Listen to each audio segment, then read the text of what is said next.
bring up what you are and Okay. your passion for that, and you can seg into the present that's happening, or unless you don't want to talk about it as a project.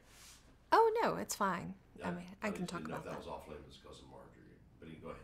No, no, it's not off limits. Okay, are we rolling? Yes, we're rolling. Oh, okay. Um, so I am not a licensed architect, but I am an interior designer with a lot of interior architecture experience. And I do a lot of interior architecture, but I just can't call myself an architect because I'm not licensed. But I greatly appreciate architecture as a third generation designer in our family. And um, this house is really, really special to me because I really see the true spirit of my Uncle Lamar in this house. He graduated from, I think it was called, at the time it was called the Illinois Institute of Technology or something like that, where he studied under Mies Van der Rohe, of course, who was really, really influential in the mid-century modern movement. And Uncle Lamar came back to Winston-Salem after graduating and thought that he was really going to transform Winston-Salem and the world of design here. And he came back so excited to share what he had learned.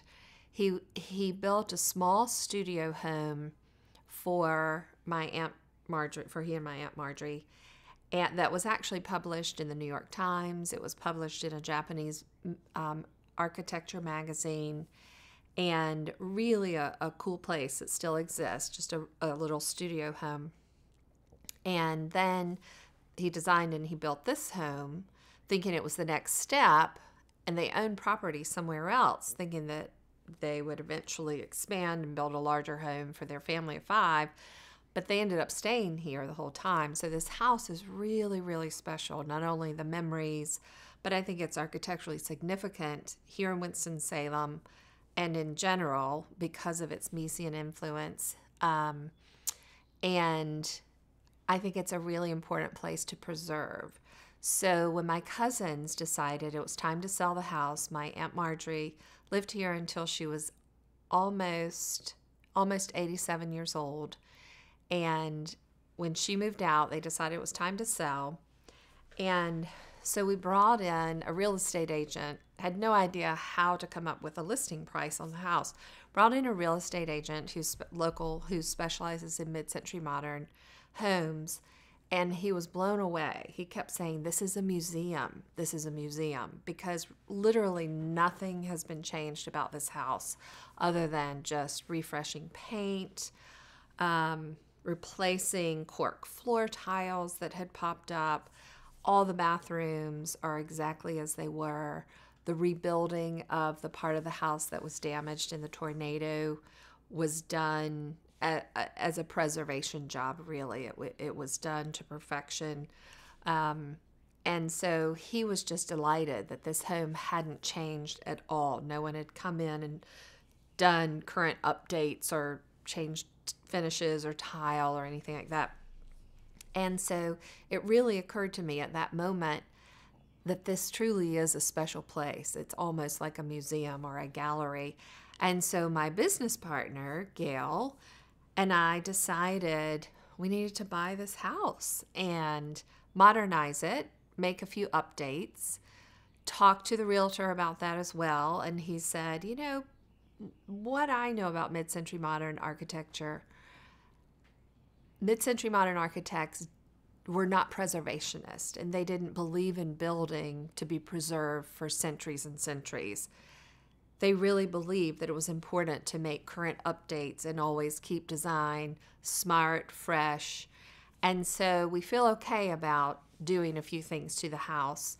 We've decided that we'll buy it and think it's important to document the, I guess, refresh and updates, not really renovation because the house is in great shape, that sort of bringing it back to life, as well as tell a story about this really interesting and cool family that built the house and essentially raised kids here."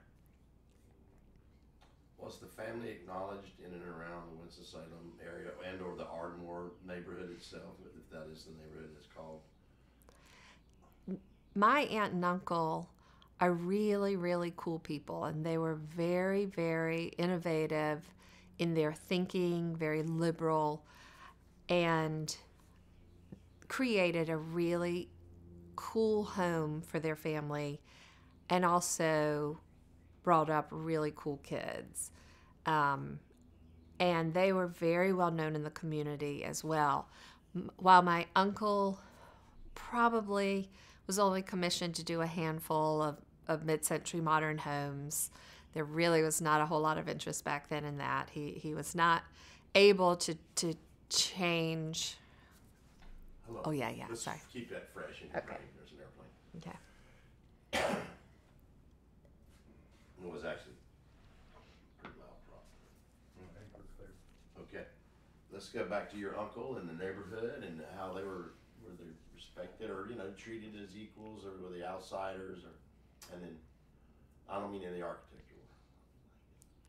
So my aunt and uncle were pretty radical for their time. Very innovative thinkers, big civil rights activists. In fact, my aunt, it makes me very proud to say that she was awarded a Lifetime Achievement Award by the Chronicle newspaper, which is the local African-American newspaper in Winston-Salem. She was awarded this Lifetime Achievement Award for her work in civil rights through art. She's an art historian. Again, please, Dottie, let's go back. Okay. Hold up. Okay. Don't they know this is a no-fly zone right now? What's up with that? I think it's a truck. Oh. Okay. Now, you're really proud of your, where were you? My aunt, this neighbor. Is it okay? Still hear it, but maybe that. I think it's okay. Okay. Okay.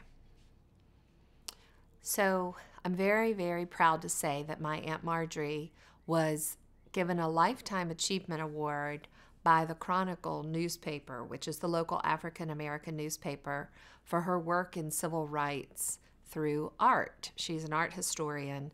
She was director of education at the Renolda House Museum here in Winston-Salem for, I think, 25 years under the fabulous Nick Bragg, who was president of Renolda House at the time, or director. And that's just one part of who my aunt and uncle really were. They were very innovative thinkers, very liberal, and very, very involved in the community. They were active in helping start the Southeastern Center for Contemporary Art. My aunt was a founding member, I guess you would say, or on a founding board member, maybe you would say, of the Prodigals, which helps recovering substance abusers get back into the workforce, and very active in St. Paul's Episcopal Church, but also very, very open-minded and very liberal in their religious views. And actually, that leads to a funny story about my aunt having a little concern that some of her great-grandchildren would not be baptized. And it's a little bit of a secret, but she said she took them one time when they were visiting down to the creek, and she took it upon herself to baptize them. Just so hilarious. Anyway, very well respected in the community.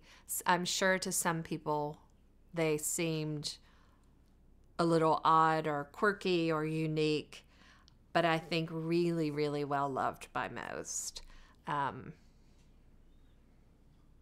of lost my train of thought, sorry, No, on you're that. doing good. Black Panthers.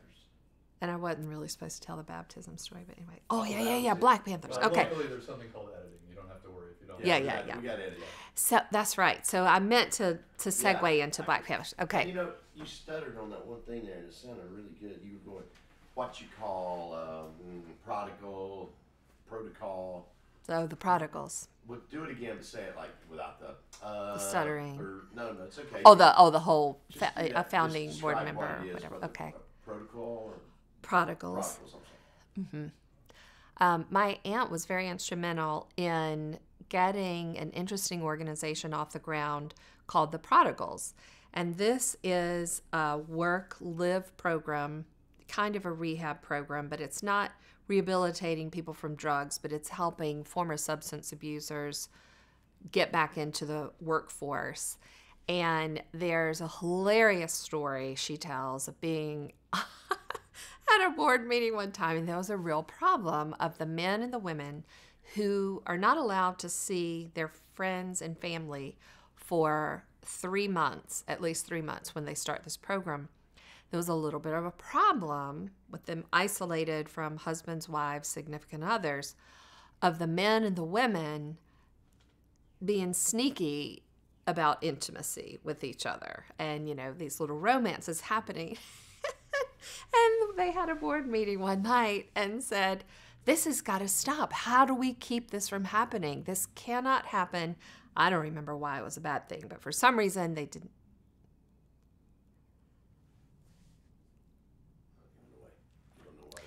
For some reason, they didn't allow intimacy between the people who were living there.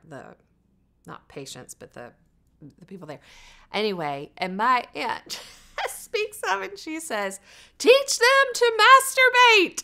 And she was telling me this story and I just bust out laughing, and she says, I'm not kidding. I really said that. That to me was the right solution at the time. But of course, all the board members' jaws dropped and they looked at me like I was crazy. That's a good example of whom I am, Margie. So, along with her work in civil rights, my cousins Thomas and Jan tell hilarious stories about how on a regular basis Aunt Marjorie would bring them in tow down to the local Black Panthers clubhouse to make donations, to chat, to get to know people, and to let them know that they were loved and that they wanted to be friends with them. So I can't tell the stories as funny as they can, but to them it was just an everyday adventure in this household. And as we got older and realized how incredible, first of all, that is, but then also hilarious the way they tell the story about about visiting the clubhouse. We're going to have someone else tell the story better. Dottie, will you say the Black Panthers? And that way, if they start the story, I can cut to you being like, the Black Panthers, and then I'll cut away. Say it in your Dottie way. The Okay. Black Panthers. It'd be great if they also say, teach them to masturbate. You can teach them to masturbate, teach them to masturbate, teach them to masturbate. I noticed your finger might have went out of frame during that. Free love. When you said that was so funny, but